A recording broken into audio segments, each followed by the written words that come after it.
Welcome to the first episode of She Speaks Women's Wisdom for Every Woman, a podcast by women and for women, where we create a space for women to feel seen, celebrated, and inspired. And I really wanted to create this podcast to form a space where we can come together as women in this safe community to share our stories, to ignite our spark, and to dive into the wisdom that guides us towards living a lit up life of peace, purpose, and prosperity as individuals and as a sisterhood. So I want you to consider this space your digital roundtable of women's wisdom.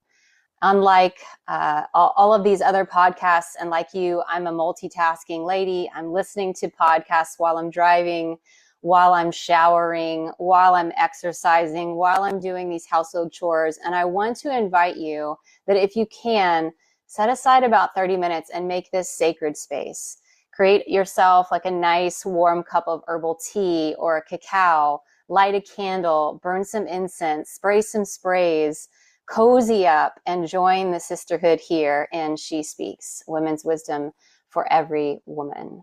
I'm Char Wilson, your host. I'm a MindBody Wellness coach and spiritual teacher, helping high-performing professional women to transform from burned out to lit up through a holistic wellness approach. And each week, every episode, you're invited to join me and my special guests in heartfelt, real conversations on holistic health, well-being, resilience, and living authentically. Whether you're navigating life's big changes, seeking deeper purpose, or simply craving connection and inspiration, you'll walk away with bite-sized brilliance as we uncover empowering insights and practical steps to help you create a life of balance, joy, and fulfillment. And today I am joined by my very first guest, Katelyn Sonnier. I can't speak enough goodness about this woman. She is a soul sister. And interestingly enough, we've only met one time in person. That's kind of wild to me. But I knew instantly you were a soul sister. She is also my Ayurveda teacher, my spiritual and life coach, a peer in the virtual yoga community, and just all around goddess, brilliant woman. I'm so honored, thrilled, and excited to have you here as my very first guest. Katelyn is an Ayurveda practitioner and coach, and she just brings a wealth of wisdom and insight on helping women navigate life, tuning into the subtle energies of our body and creating a life that we really love to live, a long life, a healthful life through the Ayurveda practices. And just something really interesting about Katelyn is that from the ages of 4 to 21, she was on medication for ADHD and anxiety and decided to take herself off of that in her early 20s. And the aftermath of that was that her body began to break down and she had all of these sicknesses that bubbled up. And she found herself needing to create a new way of living for herself. That was her breaking down point. And we all hit it. That moment where we decide, not this, something else. Can't keep going on this way. I need to make a different decision so that I can live the long, happy, healthy life that I want. And for Katelyn, she found Ayurveda. And through Ayurveda, she was able to self-heal all of these diseases, which she will probably tell us a little bit more about in this conversation. So we're going to dive into how Katelyn used Ayurveda to heal herself and how she is now using that wisdom from her learned experience, from her pain, and from her studies to help other women do the same. So get ready to learn from Katelyn, be inspired by her, feel your feelings, and then take away actionable steps to help you thrive in life. Katelyn, welcome to She Speaks. Welcome to the show. It's my honor and delight to have you here. Let's get started, shall we? Hey, Shar. Thank you. Thank you so much for that introduction. I'm just so grateful to be in your life and for you to be in my life because I've learned so much from you and the breath that you bring to the world. So I'm happy to be here. Thank you. It truly is an honor. When I first got the download of like, you need to do a podcast and it has to be interview style and it has to be with women wisdom keepers, you were the first person that came to mind. Mm, So thank you for helping me to kick off this dream and being my very first guest. yeah, I'm So so honored.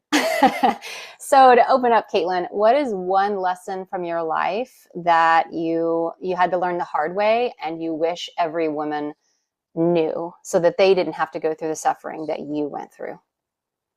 Mm. I mean, I love that you started with this question because I feel like whenever you can actually answer this is whenever you have discovered your purpose, right?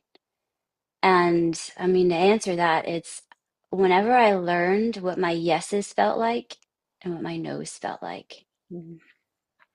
Like when it was a yes to do something, when it was a no to do something.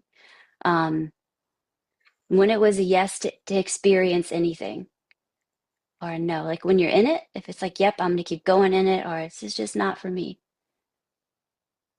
And what does that feel like in your body? Like, how do you know? What does yes feel like for you and no feel like for you? Just so you can give some examples to the Mm, to our sisterhood of listeners who may not yeah, have that subtle connection yet. yeah, I yeah, certainly yeah. didn't.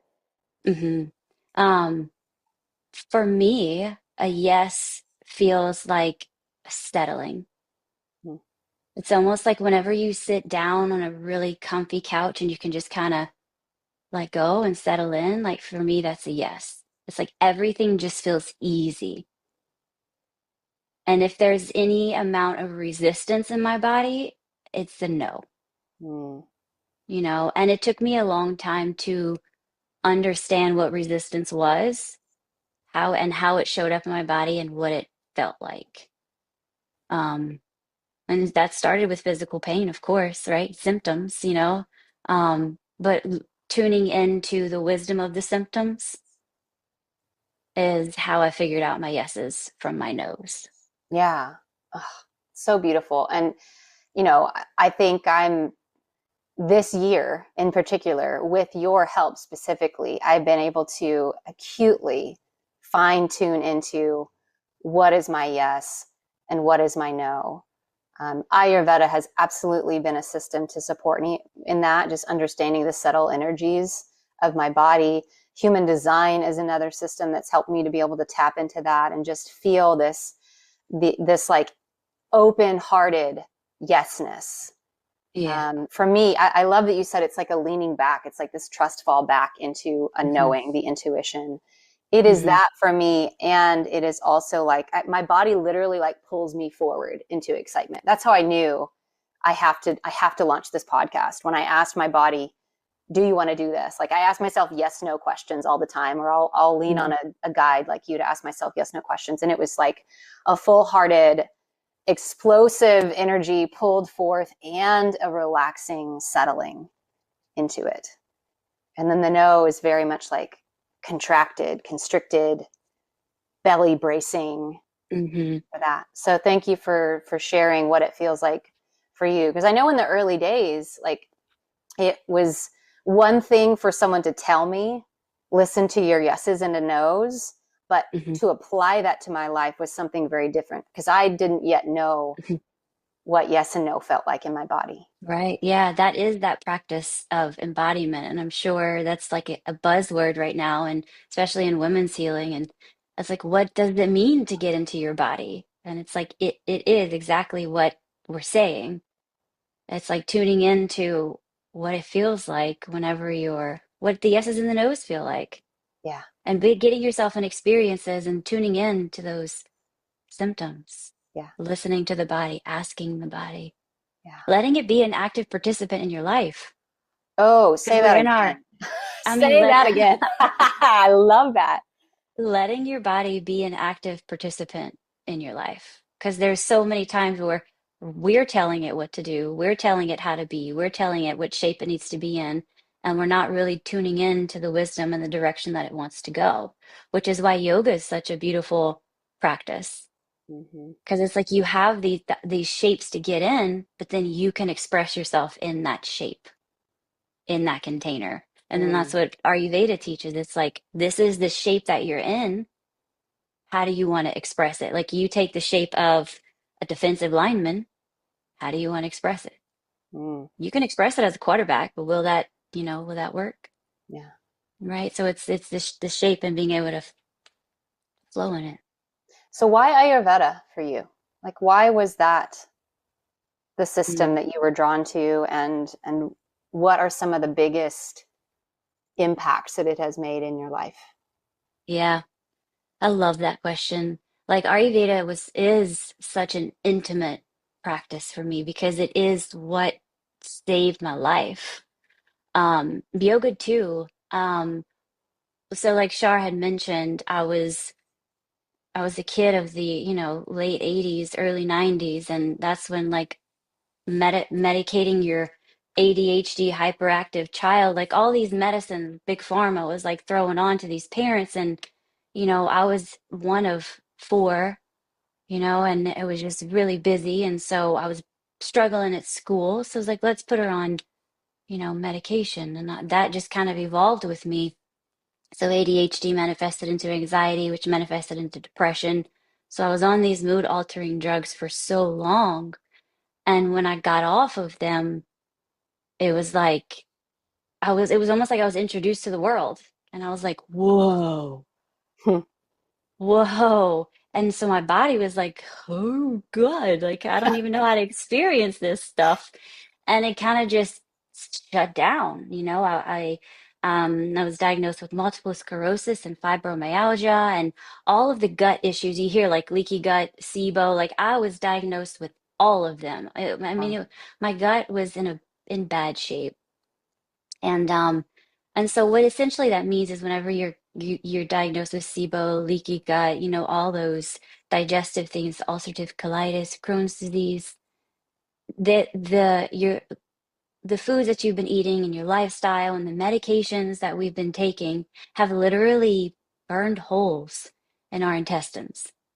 And so there's chronic inflammation, and then all of this bacteria that should be flowing through these tunnels in our digestive tract are going all over our bodies. So like the one for me that has taken a while to um, bring back into balance is the diagnosis of fibromyalgia. Because the inflammation has settled into such deep layers of the tissue that it took a minute. Um, but yeah, it was whenever I got off of those drugs, my body went into shock. And then I got really, really sick and experienced, just so much trauma in trying to heal my gut. And there's so much physical pain in the body that one of my friends recommended yoga. And when I got on my yoga mat, and it was a restorative class, so I was just kind of hanging out and chilling in poses, but I was feeling my body and I had an emotional release. Like I just broke. And my teacher was there, and I know she follows me, so I hope she's listening. I'll share it with her. But I'm gonna make a shout out to her, Jessica. Um, she was just like with me, like she kind of sat with me next to me as she was directing everybody and just like stayed, really held some space for me. And then checked in with me after, and she's like, listen, I think you really need to do yoga teacher training. I was Hmm. like, are you kidding me? Are you kidding me? Like, this is what yoga is going to do? Like, I don't even know if I want to deal with that. And so she just continued to like provide space for me, and I just continued going to the classes, and she was just telling me everything that I was going to learn, so practice yoga. I guess I didn't sign up for the first one, but I did with it after like 12 months. And one of everything that you learn in yoga teacher training, right? The word Ayurveda was spoken to me and I had a visceral response. Like I felt in my body like, yes. Oh, Like just wow. a little bit that I learned about it. They talked about the doshas. They talked about, a few little other things. And I'm like, this makes sense. Like Hmm. everything was just like fireworks. And I'm just like, I don't know. So my other teacher was studying Ayurveda and she hooked me up with a practitioner. And I started working with a practitioner and she gave me three things to do. And I did those three things. And she said, come back to see me in 3 months, only if you continue to do these three things. Hmm. And so I was like, okay. And I mean, I won't really try anything. So I did those three things and whoa, like so many things. But I was disciplined. I didn't like, I was committed. Right. So like, yeah, it was those three things too, but it was like my commitment. It was like my yes to like, I'm gonna try this. Because for some reason this science was like, hello, this makes sense. Like, let's do this. And so I like dove down into Ayurveda. I applied it to myself for a year and then I stopped doing it. And then the symptoms came back, so I went back to her and put everything back on. And I was like, listen, I need to know, like, because I'm a 1-3 in human design, if you know what that is. Like, I have to know, I have to study.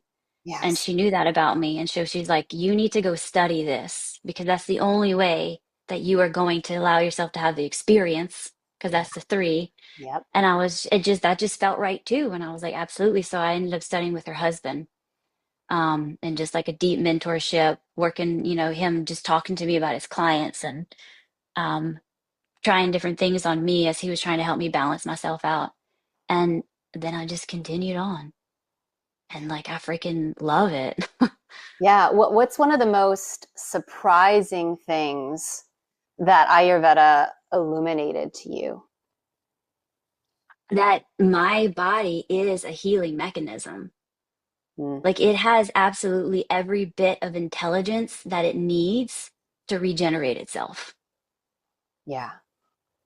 but then Say that part also, again, because I think so much of us are still, we're still in that space where you were as a kid, where it's like the first thing I'm going to do is when something feels off, one, I assume that my body is broken.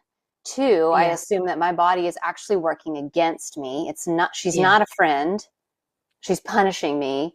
And Which is three, why women have autoimmune diseases yes. because of that belief. We think our body is to punish us and out to get us. And why do you look like that? Why are you shaped Mm, like that? Why do you mm, have these extra pounds? Damn mm, you, body. And it's like, hello, sis. right. Hello. Yeah. Yeah. And then because of that belief, because we're not working in partnership with our body, that's one of the first things that I'll tell people is the biggest shift for me was going from punisher to partnership with my body. And then Mm. everything changed. Chills. Yep. Yep. Chills. Like things just started working better. My digestion improved. I slept better. I lost 30 pounds without trying because I just shifted my belief system and my attitude Hmm. towards my body as a sister instead Hmm. of as an enemy or a foe. So and then the third thing, I think if we're in that belief system of my body is not a friend, it is a foe. We're not even talking to her as a partner. We're not even calling her she. We're calling it it. And then we're Yep. reaching outside of ourselves to traditionally Western medicine, doctors, practitioners who are trained to treat the problem, like the problem that's right in Hmm. front of them, Hmm. instead of the root issue. Yeah. Yeah. So like, our bodies are self-healing mechanisms. Like they have all of the intelligence that they need to heal themselves, right? But just like our minds are in partnership with what our bodies are going to create, and our beliefs, we are also in partnership with nature, Mm, right? So nature also has the intelligence to help us heal our bodies through the connections that we have with food and herbs and things like that. And so whenever you know whenever you can understand what the environment that you're putting into your body that's going to change you on a cellular level, because your cells regenerate, right? And that's how your body heals, is your cells regenerate through breath, which is also the exchange of something outside of you, nature, right? right. So it's like you need that partnership with nature to regenerate your cells, but your body does that. It will regenerate. It will heal itself when it's given the environment to do so. Mm, yeah. So if you can give your body a beautiful mindset to plant such nourishing seeds, as of partnership, as of thank you for what you do for me, body, right? Then it can start to heal itself. Whenever you have that relationship with your body will then tell you, like, hey, girl, pizza, that ain't gonna work with my stomach, Mm, you know? Or like, yeah, tonight I do need pizza to ground my ass down because I've been flying, and eating salads and drinking smoothies because that's all that's available that's semi-healthy at an airport. Right. Right. So you get home and you might need a little bit of pizza. Yeah. I've had But cheese it's the it's last 3 days and my body's talking to me about it. same. Mine wasn't cheese, mine was dairy. It was like cheesecake and then yeah, ice cream. Yeah, and I feel you. And that's one of the most beautiful things that you've helped teach me as I've learned from you in Ayurveda is like literally speaking to our body in loving ways, touching our body in loving ways. One of my most favorite practices, and it was the first one you taught me, was the abhyanga and the like dry brushing, really being with our body through touch and Hmm. this self oil massage. I think the word is sneha, and it translates Hmm. to self love. So this Hmm. act of taking oil and creating this safe space, this sacred space with your body every morning, every evening, and moisturizing her and loving on her. And I jacked up my right knee years ago, like big, big, big time. And so that's where, when things are off, it shows up in my knee and inflammation and pain and swelling. That's my first red flag, like check engine light on my body. And so now, in my morning practice that I've learned from you is I will spend a little bit more time massaging oil into that knee and literally speaking love into her. Like, thank you. Thank you for supporting me. Thank you for healing. Thank you for allowing me to walk again. Thank you, Kate. Thank you. And Hmm. just those simple practices, shifting the relationship again from punishment or disconnection with our bodies to being like this loving friend and in partnership with our bodies. So can you tell me, just kind of like shifting gears here, what is a time in your life, maybe within the last year or so, where you felt burned out, you felt disconnected from yourself, and how did you find your way back using Ayurveda? Mm. Hmm. Well, I mean, I'll be completely honest, as an entrepreneur, right? It's like that's something that I experience, not necessarily like the extent of burnout, but it's like I get to the point where it's like, okay, I've worked too hard, this past week because I'm getting ready to launch something, or like I have this course that I'm about to offer, so I really want to make sure everybody knows about it so they can get the wisdom, and so I'm really working hard, and then I can feel of like, "Ugh, I just need to slow down and rest," so there's like micro burnouts that Mm-hmm. happen in my life, and um being able to tune in and know the symptoms of what that is, I'm able to check myself really quickly. But I think like my last biggest burnout, I would say, was in 2020. Mm, I was living in Kentucky, I was married, and I was a preschool teacher. And I decided like that's not for me. None of that is for me.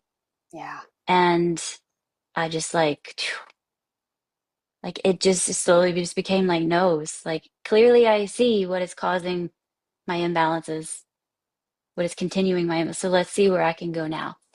And so I packed everything up and I moved to Louisiana, and then COVID happened and I was not about to go back to the classroom, and my mentors are like, you can do this. And I was like, huh? Say what? They're like, yeah, you can like open up your own practice. And I'm like, oh, okay.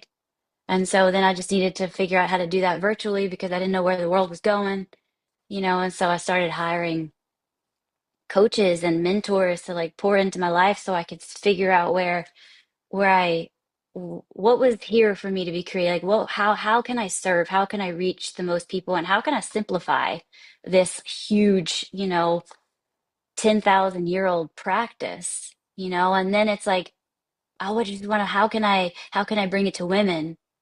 And like refine it so much to like for women. And one of my mentors was like, well, why don't you just teach what you did?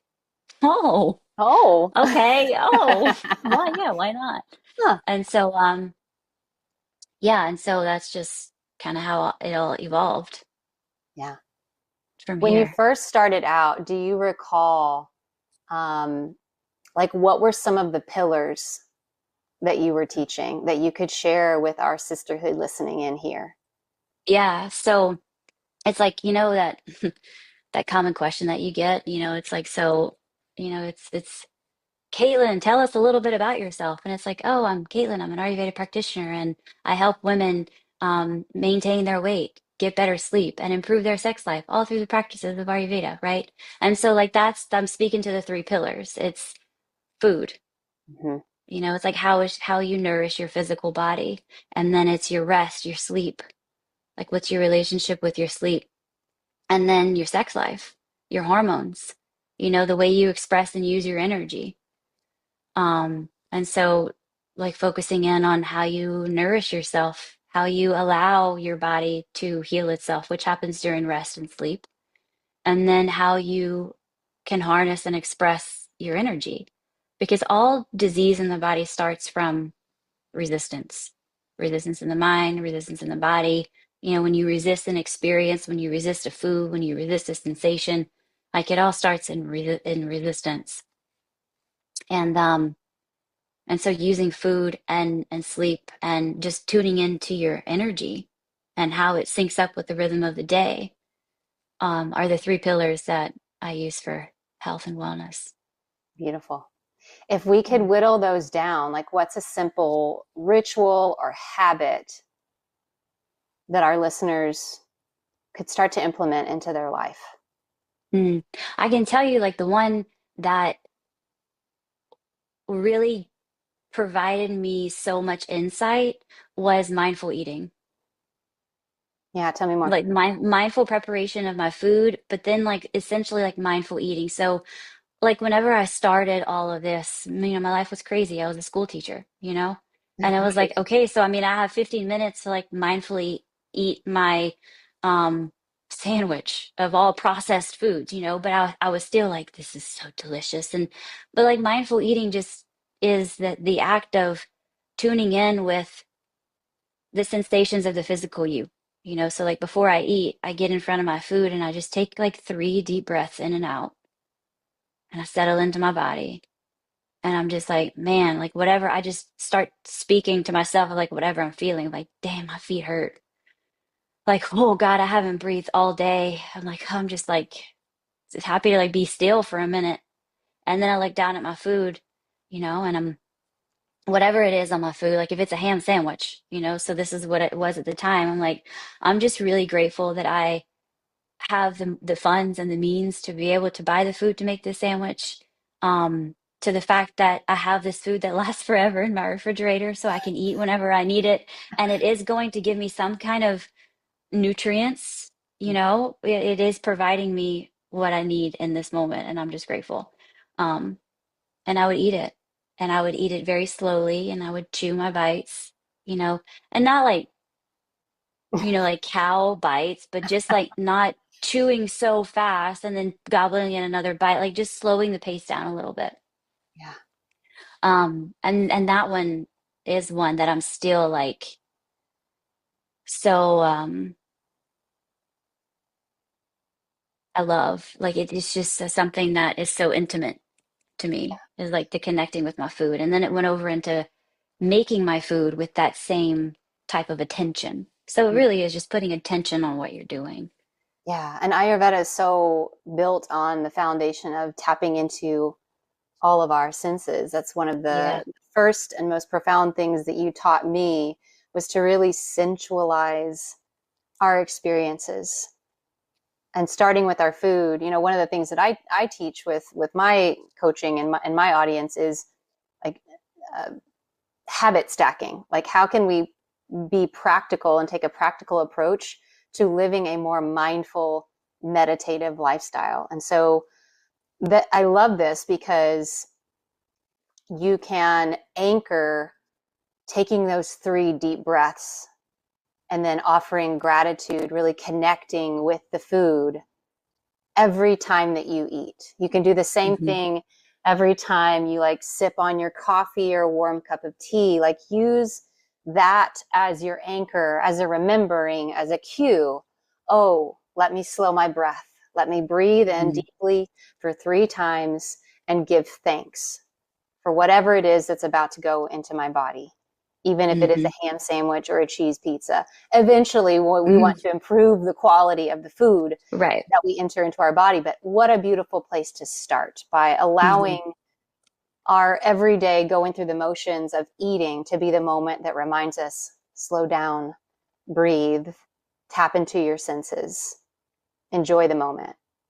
Hmm. I love that. Thank you Hmm. for sharing that. And it is very interesting too, because whenever you do that, you start to hear the wisdom of your body of like, I really don't want to eat that. Mm, I really am not hungry for that. I don't want that. And then so it's like your wisdom will just like guide you into making better choices. You don't have to like take the brain power and the effort. It's just like, I don't want that anymore. Like that's one of the I lead cleanses twice a year. So we have the fall cleanse and the spring cleanse, and Char's done quite a few of them. And one of the biggest things that people tell me after the cleanse is, like I'm so in tune with my body. Like whenever I go to eat something, I hear just like I don't even want that. Why did I fix that for myself? Because it was just out of habit. yeah, Or you take the first taste and you're like, oh, I don't even like the taste of that anymore. yeah. Because you weren't even paying attention to if you liked the taste or not. You were just habitually drinking it. And this wraps back to the concept we talked earlier about, like, how we even started is tuning into the yeses and the nos of your body. And so I think that's the good news for the sisters who are listening to this episode, of the more that you tune into the subtle and the obvious yeses and nos of your body, how we can apply that to what we are putting into our body. When our body is telling us, no, I don't want that sugary cake anymore, it makes me feel horrible. Hmm. No, I don't want that soft drink anymore, it makes me feel gassy and bloated and horrible. Hmm. Yes, I want more yoga. Yes, I want a walk through nature where I can just tap in and listen to the birds and enjoy the flowers. Like, no, I don't want to keep doing HIIT workouts 5 days a week when my body is hurting and exhausted and I'm on my period. Really, really being able to tune into the yeses and the nos, not just with our decisions, but with what we are doing in and with our bodies. I just wanted to Yes. make that connection, because that's what my brain Yes. does. It just makes connections and brings Yes. things back. So full fold back to how we started with that. Like, Hmm. The if there was yeses and the one thing nos. you could share, it's listening to the yeses and the nos of your body. Hmm. Okay. Yeah. And I mean that takes something that society doesn't create for us. We have to create it. That's stillness Yeah. and slowing down just for just a minute. Yeah. Just a minute. Yeah. And it sounds so simple. It's the hardest thing. It's the first step that I recommend my clients struggling with burnout is, babe, you have got to slow down. Hmm. This hustle and grind is not serving you. It's never served you. It's not keeping you ahead. Hmm. And slowing down is also not going to make you fall behind. That is the biggest Yeah. life lesson Yeah. for me. One of my teachers says it this way is be careful not to confuse energy, not to, yeah, energy with stress. Hmm. Because a lot of times it is stress and burnout that we falsify as energy because mhm, the going, the Yeah. caffeine. Yeah. Mhm, Yeah.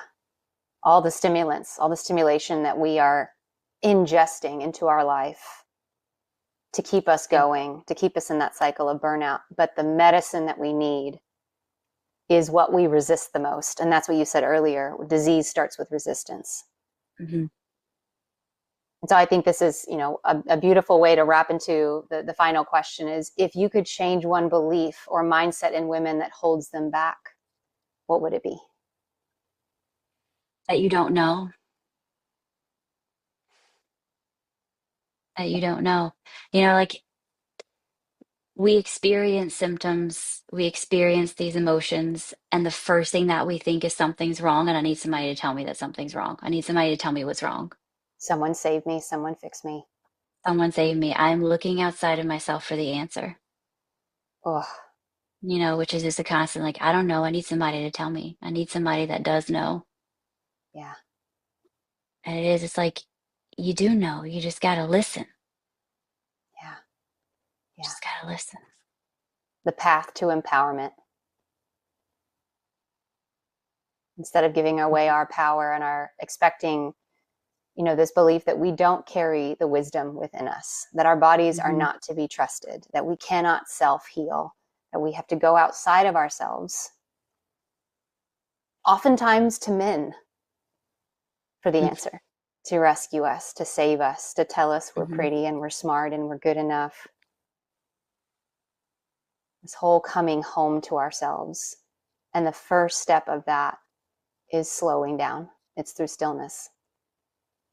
Yep. How can we hear our innate yeses and nos if we're moving too fast? Beautiful. Yeah. I could talk to you all day long. We always have good talks. I love it. Again, I'm so thrilled that you're my first guest. So I just want to wrap it up for the sisters listening. What is one small actionable step that they can take today to improve their lives? What's the takeaway? Not just more information, but something that they can actually integrate and embody into their life. Yeah. So, I mean, my invitation to you is curiosity, right? And like I'm sure we hear that word a lot. Like, what does it mean to be curious? Have a conversation with your body. When you have a headache, like, okay, body, like why do we have this headache? And think back, like, how am I moving? What am I saying yes to? Because whenever you say yes to something, you're saying no to something else. Like, what are you saying yes to? Mm, Just like be curious about the things that you are choosing, the things that you are doing, and how they could be affecting your life and bringing these symptoms. So just curiosity. yeah, absolutely.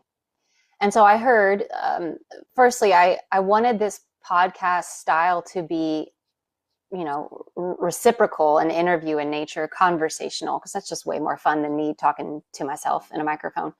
Mhm.